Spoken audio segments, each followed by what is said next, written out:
Welcome, Canada, to the foyer of the House of Commons. Thank you for joining us again on MPtv. We've had another active session in the House of Commons today. The opposition opposed, the government defended, and nothing happened. Anyway, that's going to change in a moment because we are going to get to at least into an issue that I know a lot of you care about, which is the credibility of our national police force, the RCMP. I'm joined by Judy Sgro, the Honourable Judy Sgro.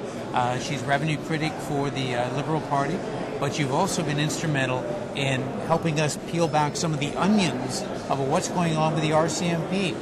Give us a little snapshot now of where we are with this extremely important issue. Well, it's all about misuse of pension funds of the employees of the RCMP. A couple of the officers came forward with allegations of misuse of pension funds.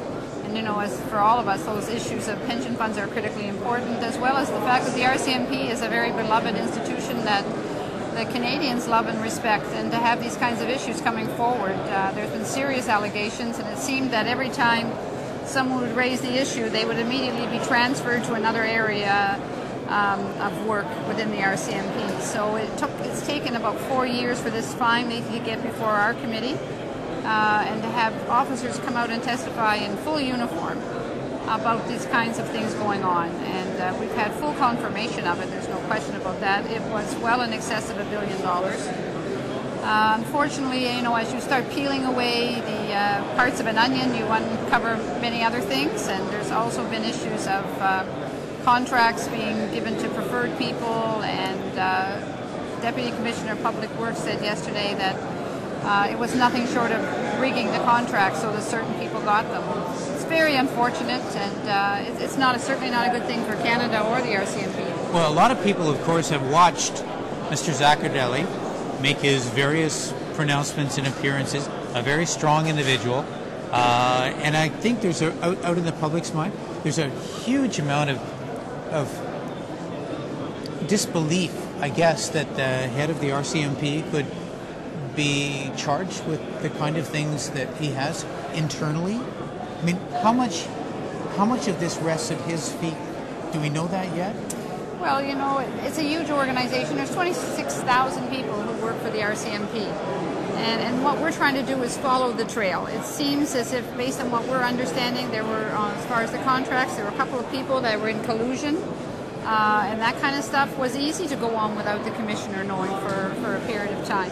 When it came into the misuse of the pension funds, they're talking about it being administrative. They basically had an individual working there who sidetracked the Treasury Board rules. And my understanding and our committee's understanding from Mr. Zaccardelli, when it was brought to his attention, he took immediate action to correct it. But the fact that there are people who are going around the rules that are set in place, I think one of the things that I've learned from this public accounts experience in the RCMP is no matter how many rules you put in place, if there's people who want to go around the rules, they're going to find a way. Hence the reason why it's important to have audited statements and have the auditor doing her work, because sometimes it's the only way to stay ahead of it.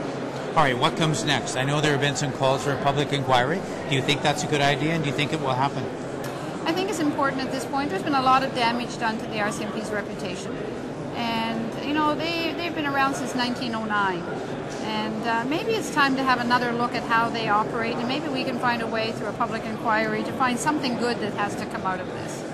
It certainly has done a huge amount of damage, and the people who brought it to our attention are feeling better about the fact that it's finally being looked at, but at the same time, very saddened that RCMP's reputation has really been damaged so much. And I guess we should obviously say that you and I, as parliamentarians, we maintain a huge amount of respect for the RCMP, and all Canadians should have faith in the organization's abilities? By all means. You know, we've met all of these men and women over the years and through this particular process, and they are very committed to their jobs, to protecting Canada, and they're proud Canadians, and they feel very badly about what has happened. And clearly they want to put this behind us and wrap up our investigation and move into a larger format and make some recommendations that will lead them in a positive way. All right, great.